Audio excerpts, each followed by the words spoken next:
What up, YouTube? Supernova here, back with the 350Z project. Sorry I kind of left y'all in the wind, now the dust on things, but got the motor back together. My intake manifold gasket set came in, and apparently my coil packs came in a day early, which I'm very glad for.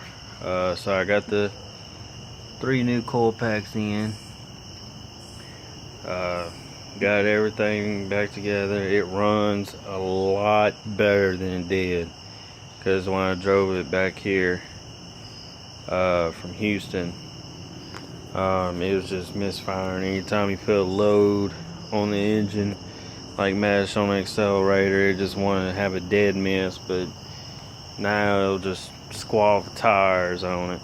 But it runs good. It still idles kind of stupid, if you're sitting at a red light and it's at idle speed. But that's because it's got the carbon buildup on the intake valves, like I showed y'all. For any of those who's watching this video, if you want to see the progress, just type in 350Z project. I got camshaft and crankshaft position sensor locations, and I got part 3, part 4, part 5 on the valve covers. This is part 6. I still need to order the HID bulbs for low beams. I'm gonna leave the engine cover off of it because all it does is hold heat. But I got everything back together. It sits pretty low to the ground. Yesterday I was doing a couple of drifts, couple of plastic sorry y'all, getting tangled tongue here. Practice runs, did a few burnouts, and kind of tore up my tires, so that's why it's on donut till I get some new tires. I'm waiting on a control arm lower link, rear suspension toe link, I think is what they call it, to come in, because on the driver's side the bushing's busted, and I'm just gonna replace it. It's got an aftermarket link when the passenger side has a OEM type, so I'm gonna replace it with the OEM, so when I take it in and get new tires, I can get the alignment knocked out in one shot. But it's getting there. I still gotta order a door handle. I'm gonna order that tomorrow. The 2 headlights and the control arm link, and once those come in, I get those installed, then I'm gonna go to get new tires put on it, because these tires got to go. But yes, it's off the jack stands. The sucky part about this car, it's nice how it looks when it sits low.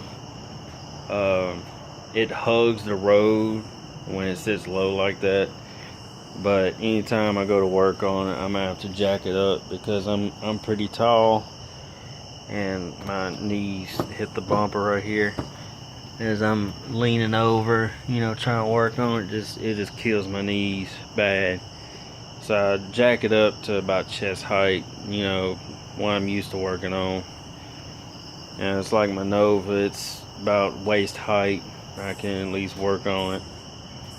But I jack this up to about waist height so I can work on it.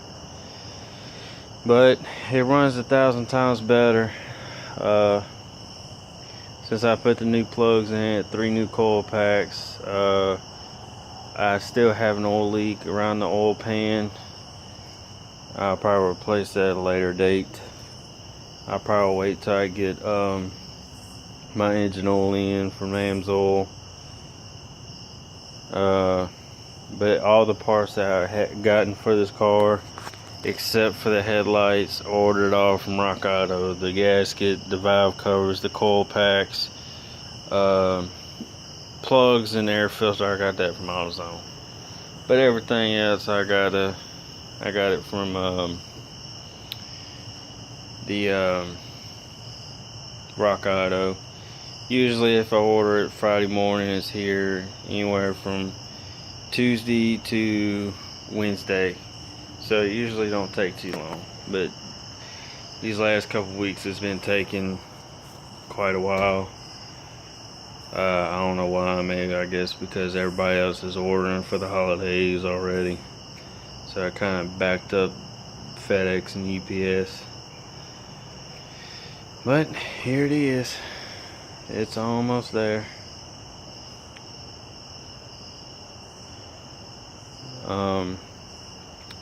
If y'all wondering, that speaker wire, I tried to hook up a old speaker and amp that I had. Didn't work out too well because the factory Bose subwoofer wasn't working, so try to hook up aftermarket. I'm not no electrical genius. I only know how to sling wrenches. But yes, that's how that worked. I mean, it's got a pretty good bass, but I actually want a little boom to it. But I'll sit tight right here. I'm gonna go get some keys real quick.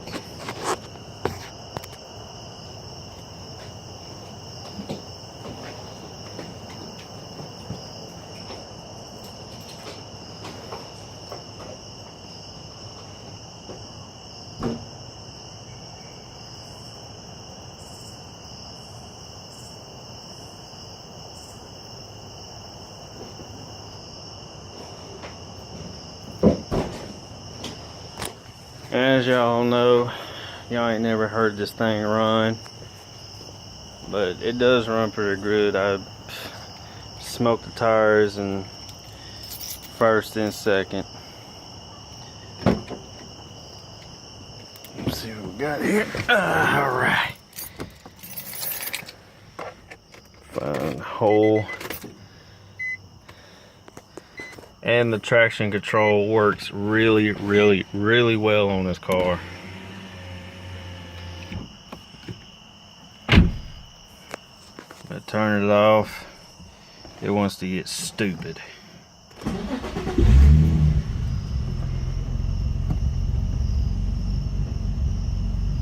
I don't know if the camera's picking up the sound, but you can kind of hear it run kind of stupid at idle. But if you hit the RPM, runs fine. That's my touchscreen radio. Another thing I don't like about this car, cheap interior. Very, very cheap. I was pulling all this up to try to put some wires in here for the sound system, and I found the base for my gear shift. So now it actually turns snug on here, because with it snug it was actually kind of cockeyed and it felt weird. I was actually fixing to order a new shifter, but I found this and I'm like, okay, there we go.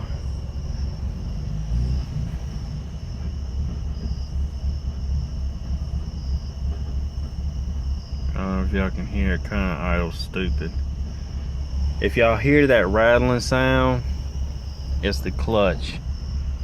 Because if I push it in, it'll quit. Now, there's other videos that other people have made about what to look for in a Nissan Z when you're buying it. I just want y'all to listen real closely when I shut it off. You heard that rattle? Sound like a tractor shutting off. Now watch, I'm gonna do it with the clutch disengage. Alright. Now watch, I'm gonna push the clutch in. My throb bearing sounds like it's got a little wear on it. Now watch when I shut it off. See, you didn't hear it that time. So if you're ever in the market for buying a Nissan 350Z, and you hear that rattle when you shut it off, don't think it's something major, because it's not. It's just the clutch that's making that noise. I don't know why. It's just the way they did them. But it's just the way they did them. The way they designed them, I don't know why. I think it's loose springs or high tension springs or something, I don't know. But yeah, all the 350Zs did that. I test drove 2 other ones before I got this one, and it made that exact same sound.